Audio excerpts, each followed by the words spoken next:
This is the English Literature Web YouTube channel.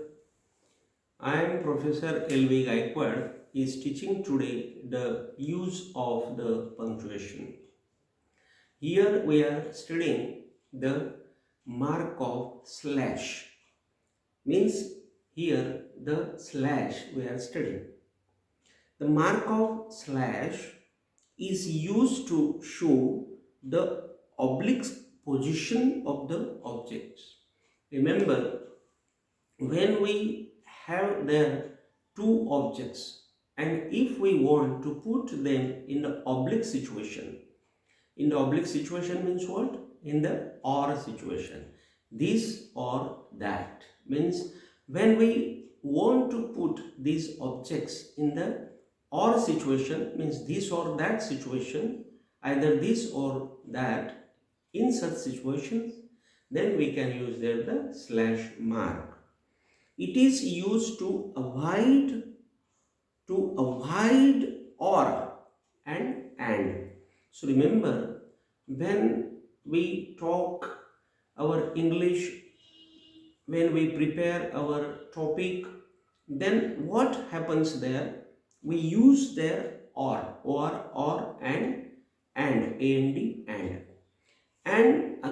again we speak or and then and word. If we want to avoid these two words, means if we want to avoid or and, then we can use this slash there. It means they use the slash instead of or and. It is very clear then that the slash is used instead of the or and the and. Means and is removed, then or is removed by the slash. That is the explanation. But this seems no helpful forever. But this slash system is not more helpful in the future or for writing the paragraphs. For example, Ram and Sham can be slashed as Ram oblique Sham. So remember, here we finished the mark, that is the slash. Then we have come to the second mark or the punctuation mark, and that is the capital letter. Remember, this part is very important because the capital writing is very important, and that's why we will see the rules of this capital letter writing one by one. To put a capital letter in writing has been a disturbing or a thorny subject of the English writing communication.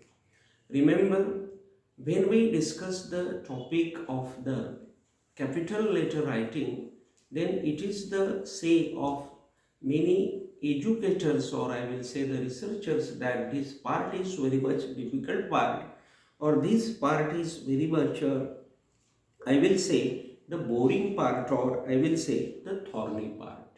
Means this part is very much difficult on the part of the students. But if these students go through I will say the particular hard working, then this capital writing becomes very easy for them.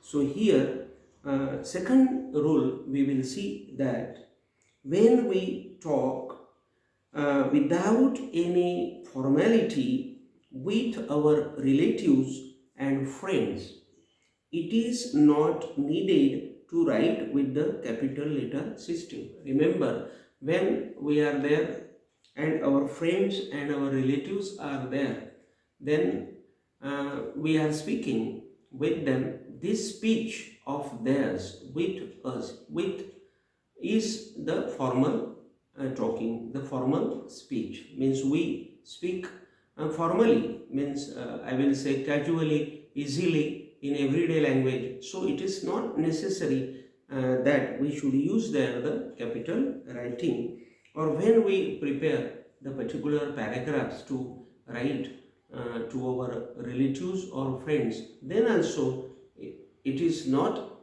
necessary that we should give there the capital letter writing. But but if we do the writing formally, then the capital writing becomes very essential there. When we do the official writing, then also the capital writing is very important. The capital writing stands as very much significant, I will say, or very much important, I will say, to make the writing more impressive, because it is the rule of the grammar that we should use the capital writing. When we begin a sentence, remember, there are the writing of us, we do the writing, we make the paragraphs, we write the paragraphs, or we have the comprehension or any kind of thing which is there before us or which we are doing. That particular thing, when we do, we use the particular sentence or we begin the sentence. And when we begin the sentence, we should take the first word, means the first word means the first letter of the first word in the capital, I will say, system. That letter should be capitally written. So we must write the first letter in the capital letter system when we begin the particular sentence. If we don't put the capital letter in the first beginning of the sentence, no one will accept this and we cannot ignore it.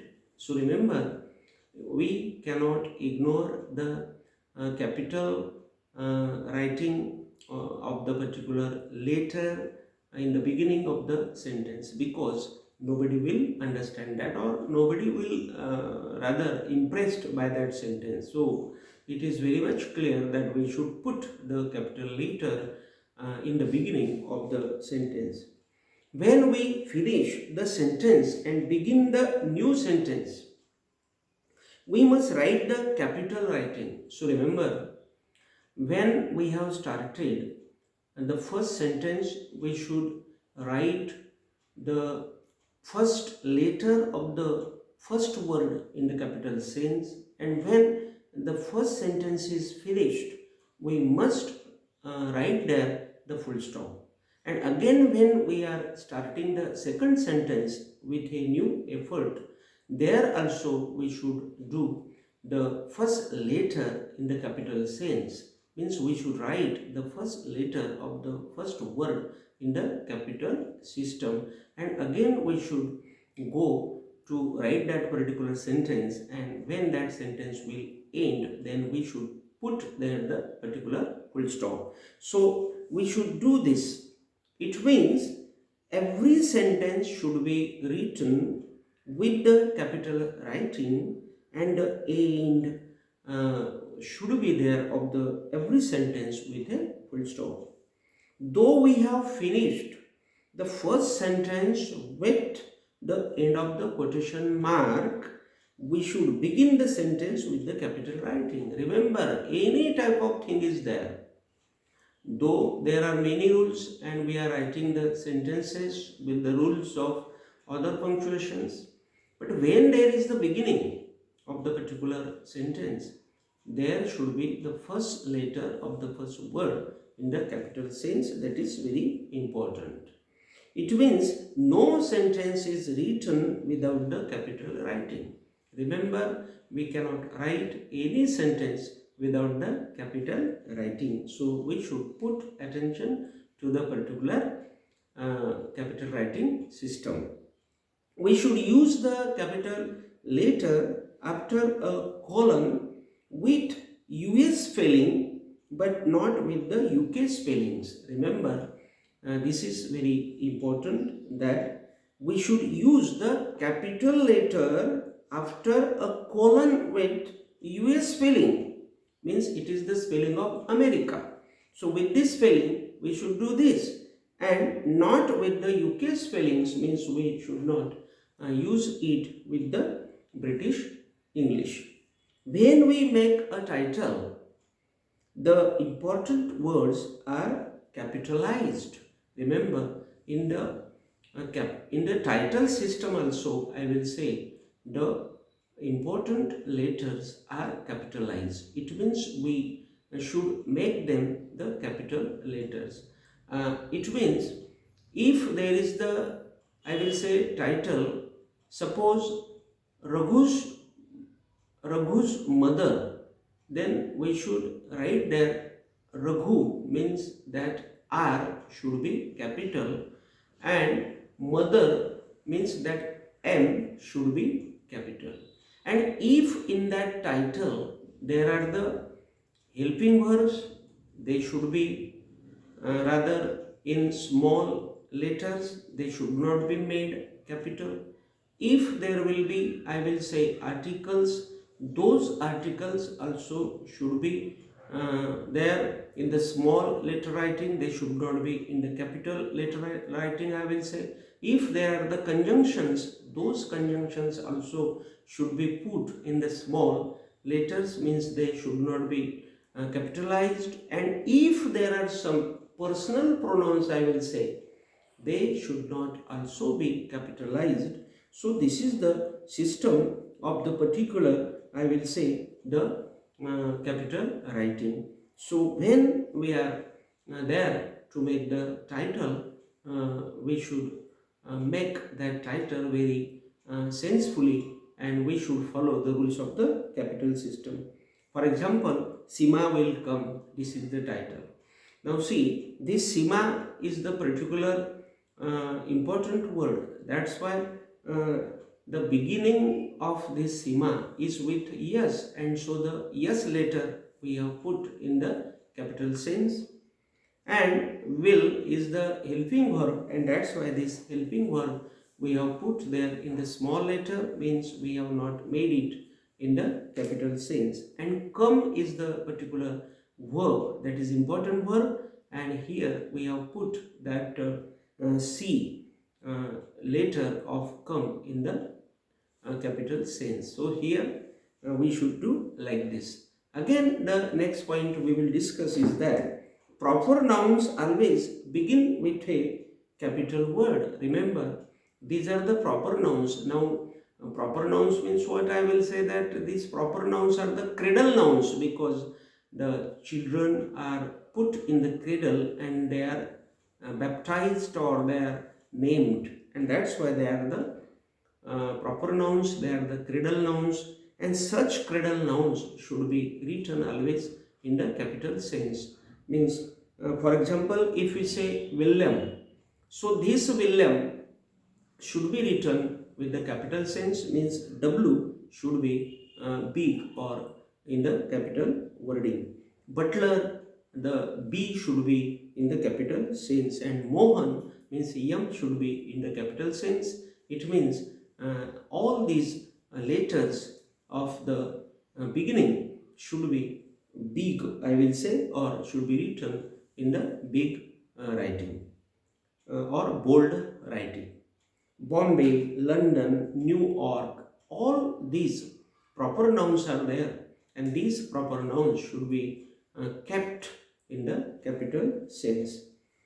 Then next important thing is that when we are doing the writing of the paragraph, we should put that I means I. So this I should be always put in the capital sense, because this I is the particular word which shows the existence of the person, and that's why it should be always in the capital sense, means it should be written always big. Then acronyms, that is the short forms, are always capitalized, means all the short forms should be capitalized. For example, British Broadcasting Corporation, so the short form is BBC. So this BBC should be written in the capital sense, means B in the capital, second B in the capital, and the C should be capital. United Arab Emirates should be always the capital. UAE always should be capital. Head of department, HOD, should be in the capital sense. But there is OF, because it is the preposition, and this preposition always should be in the small letter. It should not be put in the capitalized sense. To capitalize every letter in the phrase or sentence is a work of rudeness. Remember, when we are putting the capital sense in the phrase, or I will say in the letter everywhere, suppose without any thinking, then it is the rudeness, or it is out of the I will say culture of the punctuation, or it is not related with the language rules and regulations. So we cannot overuse each letter. So we should not overuse, or we should not do the capitalization of every letter when we are putting there the particular letter or the phrase. So here today we have finished the particular topic. Again we will come in front of each other with a new topic. Till then, thank you very much.